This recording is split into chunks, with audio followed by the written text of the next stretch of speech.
O Buffett fez o primeiro investimento dele com $114. Ele investiu nas ações da Cities Service. O Ray Dalio fez seu primeiro investimento com $300. Ele investiu na ação da Northeast Airlines. E o Louis Barsi começou sua carteira na década de 1970, investia mais ou menos R$500 por mês. Todo grande investidor começou de algum lugar. Alguns com um pouco mais, outros com um pouco menos, mas a realidade é que todos tiveram três coisas em comum. Primeira delas, consistência. Então eles todos os meses faziam o que tinha que ser feito. Segundo lugar, todos buscavam conhecimento. Eles liam todos os dias, em especial Warren Buffett lia mais de 500 páginas por dia, de verdade. E ele estudava muito, buscava aprender o tempo todo. E depois, além de fazer o que tinha que ser feito sempre, eles investiram por longos períodos. Então todos os grandes investidores têm essas três coisas em comum. Investir por longos períodos depende de você, consistência depende de você, buscar conhecimento depende de você. Mas na área do conhecimento eu posso te ajudar. E é por isso que eu fiz o vídeo de hoje. E antes de começar, não deixa de clicar aqui no botão embaixo de se inscrever e curtir o vídeo, porque isso é muito importante para que você possa chegar no seu objetivo. Esse vídeo vai ser dividido em 4 partes. A primeira vai ser sobre a reserva de emergência. A segunda vai ser sobre onde você vai investir. Na terceira, a gente vai criar uma carteira na prática. Então eu vou passar pela parte teórica, digamos assim, filosófica, e aí eu vou na prática te mostrar uma carteira de investimentos simples e uma carteira avançada. E no quarto lugar, eu vou te mostrar como dar manutenção para o seu portfólio. Afinal de contas, você vai investir, só que você vai continuar investido por toda a sua vida para que você possa atingir seu grande objetivo, atingir sua liberdade financeira, viver de renda e passar os seus frutos de gerações em gerações. Em primeiro lugar, por que você precisa ter uma reserva de emergência? Deixa eu contar uma história para vocês. Tinha um cara chamado José do Egito. José do Egito, ele identificou que no Egito a gente ia ter 7 anos de vacas gordas e 7 anos de vacas magras. O que geralmente as pessoas fazem no período de vacas gordas? Elas compram mais, elas gastam, elas ostentam, elas mudam o padrão de vida. Então nesse momento elas começam a gastar mais. Aí vem a crise, o que acontece? Cadê o dinheiro? Meu Deus, as pessoas são mandadas embora. Os preços estão todos baratos, você não pode aproveitar. José do Egito fez o contrário. No momento de prosperidade, José do Egito aumentou os impostos, começou a guardar sementes e aí depois, quando vieram os anos de vacas magras, ele trocou sementes por ouro e prata. Então a reserva de emergência permitiu que ele enriquecesse na crise. Mas quem não fez sua reserva de emergência e ostentou, não poderia enriquecer na crise, mesmo vendo ativos baratos demais, porque o seu patrimônio também foi dilapidado. A reserva de emergência, ela vai te ajudar a participar e aproveitar oportunidades, mas principalmente vai te ajudar a passar por algum problema de saúde, se você ou algum familiar seu tiver. Vamos supor que você perde a sua renda, você consegue manter o seu padrão de vida, vai permitir que você ajude algum familiar ou alguém próximo que precise, mas em resumo vai ajudar você a passar por problemas, porque você sabe como é, eles vão acontecer, é questão de tempo.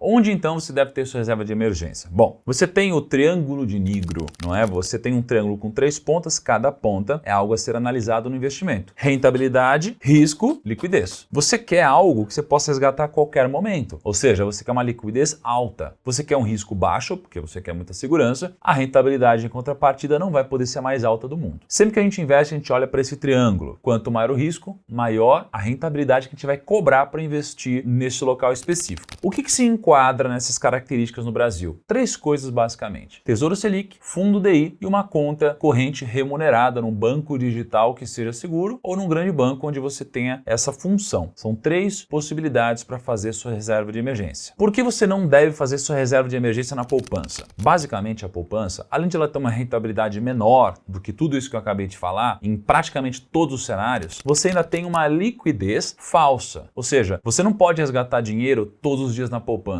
Ah não, como assim, Thiago, não posso? Não, na verdade sim, você pode resgatar, mas você não vai ter a rentabilidade. Porque a poupança, se você investir no dia 5, você só vai ter a rentabilidade no aniversário dela, que é no próximo dia 5. Então se você resgatar no próximo dia 3, por exemplo, passou quase um mês. Se você investiu R$1.000, você vai resgatar R$1.000. Só rende no aniversário. Por que é dessa forma? Porque o banco, sempre que você resgata antes, ele não te paga uma rentabilidade, mas o dinheiro ficou trabalhando para ele. Então o spread, que é o quanto ele ganha menos o quanto ele te paga, fica muito alto. Então isso é muito bom para os bancos e ruim para você. Então a poupança não é uma boa para reserva de emergência. Agora, por que você não deve só investir em renda fixa? Basicamente, vai ter um ano onde você vai ter uma rentabilidade que vai melhor do que outros investimentos e vai ter um ano onde você vai ver tudo subindo e o seu dinheiro vai estar praticamente linear. Então nem sempre ele vai ser o melhor investimento e no longo prazo ele não costuma ser o investimento que mais rende. Então depois que você atingir sua reserva de emergência, que é ter 12 meses do seu custo mensal mensal guardado. Acredite, você vai me agradecer quando isso acontecer. Agora a gente pode começar a buscar outro tipo de investimento. E é aqui onde a gente vem então para a segunda parte do nosso vídeo. E quando você vai então decidir próximos investimentos, você tem que pensar assim, ó. Sua carteira precisa ter duas funções. Uma parte delas é a renda fixa, que vai te proteger das grandes crises e permitir que você aproveite oportunidades na volta. E isso daqui vai te proporcionar sono tranquilo, porque não tem nada pior do que você estar passando por uma crise, precisando de dinheiro, ser mandado embora e ver seu patrimônio cair nos 50%, por isso que é bom renda fixa. Do outro lado, você precisa ter dinheiro investido naquilo que realmente vai render muito, ou seja, ações, fundos imobiliários e outras coisas, desde que você escolha as ações corretas e os fundos imobiliários corretos, e é parte importante desse vídeo aqui. Olhando dessa forma, então, eu, Thiago Nigro, invisto da seguinte forma: leva para sua vida. É uma filosofia de investimentos simples, prática e aplicável, ok? Por qualquer um. Primeiro, A de ações e negócios. Segundo, R de real estate, são fundos imobiliários. C de caixa ou cash, renda fixa. E A de ativos internacionais. Então, ARCA, essa é a minha filosofia de investimentos. Vamos começar falando de ações e negócios aqui. Quem são as pessoas mais ricas do planeta? Elon Musk, 248 bilhões de dólares, Bernard Arnault, 206 bilhões de dólares, Jeff Bezos, 160, Larry Ellison, 152, e você tem todos esses outros que você está vendo aí. O que todos eles têm em comum? Todos eles empreenderam ou investiram em negócios e ficaram bilionários assim. Por exemplo, se de 1802 até 2021 você investisse $1 na inflação nos Estados Unidos, você teria 23 dólares. Ou seja, o dinheiro ele perdeu valor, né? Então, $1 em 1802 valeria em 2021 23 dólares. Se fosse em ouro, você teria 94 dólares. Se fosse em bills, né, que seria basicamente você emprestar dinheiro para o governo, você teria 5 mil dólares. Se fosse em bonds, você teria 50 mil dólares, que seria equivalente a um crédito privado aqui no Brasil, uma debenture, por exemplo. Ou se fosse em ações, você teria 54 milhões de dólares. $1 teria virado 54 milhões de dólares. Pô, é claro que vai ser muito difícil alguém viver 200 anos, mas o que eu quero mostrar aqui é a diferença no longo prazo de algo que renda muito mais. Quando a gente vai falar de investimento em ações, e uma parte do nosso portfólio acredito que a gente deve ter em ações, a gente tem três formas principais de se investir. A primeira delas é através de um ETF. ETF é algo que você não precisa ter conhecimento técnico, você compra um pacote de ações e esse pacote de ações tem um nome, por exemplo, BOVA11. Quando você compra a BOVA11, você não precisa saber o que você está escolhendo, porque ele compra todas as ações do índice Bovespa. Então aqui você comprou todas as ações basicamente, ou as maiores ações do Brasil. Então você não precisa ter conhecimento técnico, porque é isso. Não tem vou escolher a melhor ou pior ação. É isso. A outra forma é você investir em fundos ou em previdência privada. Aqui você vai, geralmente, não ter que escolher a melhor ação, mas vai ter que escolher o melhor gestor. É como se você fosse escolher um time de futebol pelo técnico. O técnico e o time todo vai administrar melhor ou pior um time. Então você vai escolher o técnico e essa estrutura administrativa, e não cada jogador e montar seu próprio time. Aqui você também não precisa de muito conhecimento técnico, mas você precisa de um pouco, porque você, afinal de contas, vai ter que saber julgar se esse ou aquele é um bom investidor para você confiar o seu patrimônio. Ou você pode escolher ações diretamente. Quando você vai escolher ações diretamente, você que vai ser o responsável por escolher um ativo. Isso significa que você vai estar brigando com o mercado inteiro, com quem não conhece nada, que nunca investiu, e com quem já investe há 50 anos e tem bilhões de dólares. Então você vai ter que ser melhor do que muitas pessoas no mercado, porque você entrou numa competição agora. Você não quer mais ter um rendimento médio, você quer escolher as melhores ações que vão render mais do que a média. E aqui você precisa de conhecimento. E por que faz muito sentido você saber onde investir? Bom, imagina que você investe R$10 mil numa rentabilidade de 0,87% ou numa rentabilidade de 0,97%. Poxa, nessa segunda opção, você teve uma rentabilidade maior em 0,1% ao mês. Não é tanto assim, mas no longo prazo dá muita diferença. Em 50 anos, com 0,87 você teria 1,8 milhão e com 0,97 você teria 3,2 milhões. Dá uma diferença de 1,5 milhão de reais, basicamente, pela rentabilidade diferente. E o que faz você ter uma rentabilidade melhor ou pior? O conhecimento, porque é ele que vai te fazer escolher uma ação mais barata ou uma ação mais cara. Inclusive, vou dar um parênteses aqui no vídeo para te dar uma dica sobre como te ajudar nesse processo. Em especial, se você quer investir nas melhores ações, nas ações mais baratas, naquelas que têm mais potencial de valorização. A segunda coisa que faria sentido para você montar uma carteira, e lembrando que já eu vou entrar aqui na planilha para você ver, a segunda coisa seria você investir em fundos imobiliários. Por quê? Porque eu acredito no seguinte: compre terras, já que Deus não fará mais delas. Você recebe geralmente renda passiva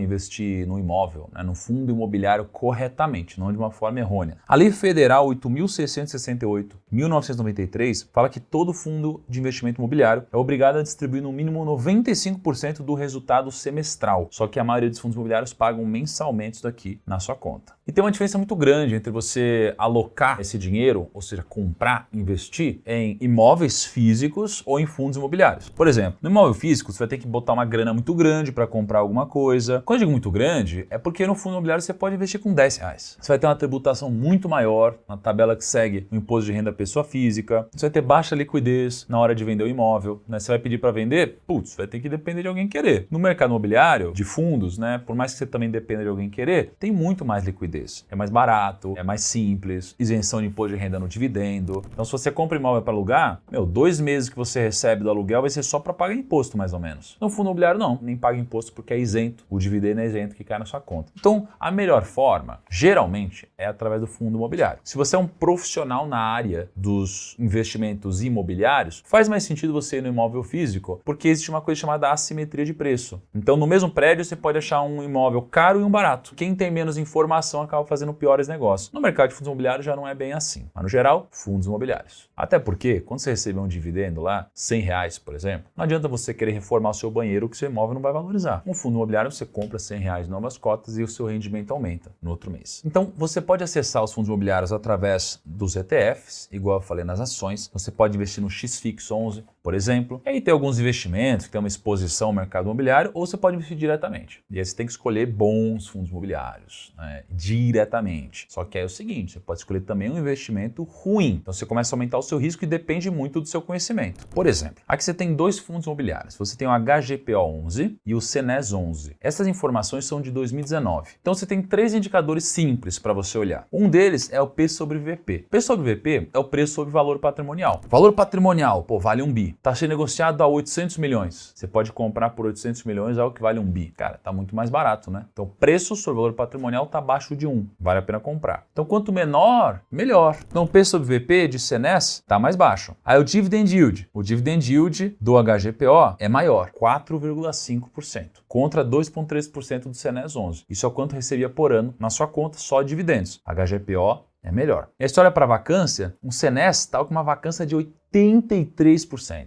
Imagina que de 100% dos imóveis, 83% estava vago. Isso é muito ruim. Enquanto que no HGPO, só 1,7% de vacância. E aí eu tenho o preço dos dois em 2019. HGPO estava R$ 180 e Senes estava R$ 6,57. Olhando só para isso, qual fundo imobiliário você escolheria? Provavelmente o HGPO11, especialmente por causa da vacância. Por mais que ele seja mais caro, quando você olha para o valor patrimonial, ele não tinha vacância. E não é só questão de pagar barato ou caro, é investir num bom negócio. Então quando você olha para isso, de lá para cá, o HGPO subiu 70%, enquanto o Senes caiu 54%. Viu como ajuda você escolher bons indicadores? Você saber o que você está fazendo? Agora imagine se você pudesse aprofundar um pouco mais ainda. Por isso que eu digo, me segue aqui no Primo Rico, me segue no Instagram, continua aprendendo comigo, eu tô aqui para te ajudar. Agora, se você quiser se aprofundar mais ainda, você pode também assinar a Finclass na promoção que eu te falei de aniversário. Inclusive lá dentro você tem uma carteira recomendada de fundo imobiliário. Agora a gente vem para os investimentos internacionais. Parte dos seus gastos são em dólar. Então, gasolina, parte é em dólar. Você tem a conta de celular, o streaming, uma boa parte é dolarizado também. Quase tudo que você usa tem componente dolarizado, videogames, tudo que você usa tem um componente dolarizado. As maiores empresas do mundo, elas também não estão no Brasil. Então você tem a Microsoft, a Apple,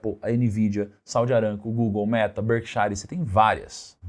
E elas não estão sendo negociadas no Brasil, estão sendo negociadas lá nos Estados Unidos. E o dólar, ele é uma única moeda desde 1776. O real existe há 28 anos, se eu não me engano. A gente já mudou de moeda mais de 20 vezes, alguma coisa assim. Cara, o real é muito novo. A gente tá sempre, se lascando com a nossa moeda. Os Estados Unidos não. Tá lá há muito tempo com uma moeda forte. Como que você pode investir, então, em investimentos internacionais? Primeiro, através de ETFs. Então, você pode investir no IVVB11, que replica o S&P. Então, você consegue, com pouco dinheiro, comprar 500 empresas dos Estados Unidos, ou você pode comprar NASD11, que aí é um ETF que replica as ações da Nasdaq, com pouquíssimo dinheiro. Ou você pode investir em fundos, aí você tem que escolher um bom gestor. Particularmente, existem poucos gestores que investem bem lá fora, porque lá fora é muito mais competitivo. A maioria dos fundos não vai bem lá fora, então não faria isso. E a terceira opção é você escolher diretamente os investimentos lá. Por que você precisa alocar uma parte do seu dinheiro lá fora para mim? Primeiro, para se proteger, política, câmbio, etc. Mas segundo, porque olha a rentabilidade do Ibovespa nos últimos 10 anos? 8,2% ao ano. Já o S&P, 9,6% ao ano. Se você tivesse investido 10 mil reais no Ibovespa, você teria 22 mil, no S&P você teria 25 mil. Se você alongar essa rentabilidade por 30 anos, você teria 106 mil no Ibovespa contra 157 mil no S&P. É uma diferença grande, né? E aí temos a quarta caixinha da Arca, que é a caixinha de renda fixa. A rentabilidade em renda fixa no Brasil é muito impressionante. Tá? Se a gente pegar o CDI contra o Ibovespa, desde 1995, o CDI rendeu 5.842% e o Ibovespa 3.167%.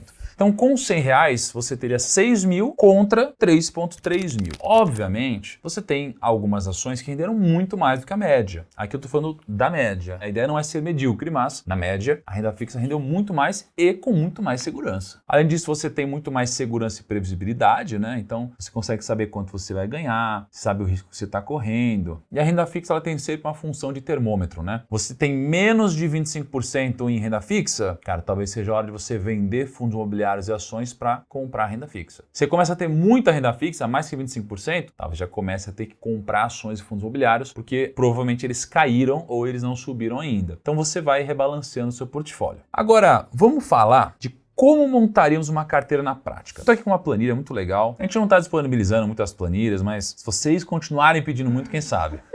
O time gosta. O time que modera os comentários adora. Então, olha só. Eu falei para vocês que a carteira é composta de 4 partes. Ações, renda fixa, fundos imobiliários e ativos internacionais. Forma a ARCA, né? É A, na verdade, isso aqui seria o C, R e o A. ACRA. Ficou ao contrário aqui. Então, imagina o seguinte. A soma tem que dar 100%. Então, imagina que eu poderia ter aqui, cara, eu sou mais conservador. Quero ter 30% em renda fixa. Quero ter 20% em ações. Quero ter 35% em fundo imobiliário. 15% em ativos internacionais. Poxa, eu tenho uma carteira aqui bacana. 100% do portfólio. Para eu montar uma carteira com ETFs, é simples. Na parte de ações, eu compraria aqui, ó, metade BOVA, metade Small. BOVA seria um ETF que replica as ações do Bovespa, Small replica as ações do índice de Small Caps. Então veja que aqui em ações, esses 20% da minha carteira, dentro disso eu tenho agora 100% para distribuir. Desse 100%, eu posso distribuir dessa forma e estou bem diversificado. Em fundos imobiliários, que eu tenho 35%, eu poderia ter um ETF, o XFIX 11, por exemplo, que também é bem diversificado. Em renda fixa, né, que eu tenho aqui na minha carteira 30%, esse laranjinha, eu poderia ter aqui 50% em Tesouro Selic, que é um investimento pós-fixado, 50% no IPCA mais 2045, que é um investimento atrelado à inflação. Em ativos internacionais, eu poderia ter 10% no ETF que compra também Bitcoin, 20% em Nasdaq e 70% em S&P. Então veja só, aqui eu teria a minha carteira macro e dentro dessa carteira eu teria cada classe de ativo diversificada dessa forma. Esse é um jeito de eu montar minha carteira. E acredite se quiser, se eu montar uma carteira como essa e eu rebalancear ao longo do tempo, então imagina que de repente as ações caíram muito, caíram para 10%, fundo imobiliário caiu para 25%, renda fixa subiu para 50%. Se isso acontecer, provavelmente significa que eu devo pegar um dinheiro que está em renda fixa e comprar ações que devem estar muito mais baratas agora. Se eu só fizer isso, acredite, você deve estar entre os melhores investidores do Brasil. Entre os melhores. Você nunca vai ser o melhor, porque o melhor ele toma riscos diferentes, mas você sempre vai estar entre os melhores. E no final das contas, é isso que eu busco. Eu não quero ser o melhor, eu quero estar entre os melhores sempre. É isso daí que eu busco. Muitas vezes quem ficou em primeiro tomou um risco desnecessário e no outro ano pode estar em último. Não sempre é assim, mas pode ser. Agora, e se você quer então montar uma carteira mais complexa? Porque veja, aqui já tem um portfólio. Por onde que você compra tudo isso? Por qualquer corretora, tá? Qualquer corretora hoje você compra tudo isso que tá aí. Todos os ETFs você compra pelo home broker, que você acessa pelas corretoras, e o Tesouro você acessa em qualquer corretora também. Agora, você quer montar uma carteira mais avançada, onde você vai escolher seus ativos. Bom, então vamos lá. Vamos supor que eu quero ter aqui 1/4 da minha carteira em cada classe de ativos da Arca. Então eu vou pegar aqui ações. Ações eu vou diversificar em pelo menos aqui 5 ativos. Então aqui, assim, gente, são ações que eu tenho, fundos imobiliários que eu tenho, não é uma recomendação de investimentos, é só um exemplo de uma carteira sendo montada, tá? Mas imagina, 25% da minha carteira está em ações. Aqui, eu vou olhar agora para as minhas ações. Se eu gostar de 5 ações aqui, eu vou ter 20% cada uma. Então tem aqui, ó, BBAS, TASA, CEMIG, Soja, assim por diante. Fundos imobiliários, mesma coisa, ó, tem aqui 5 fundos imobiliários que eu tenho. E aí eu diversifico esses fundos também. Renda fixa, mesma coisa, ó. Eu já quero investir em ativos diretamente. Tesouro Selic, Cadif, Oaktree,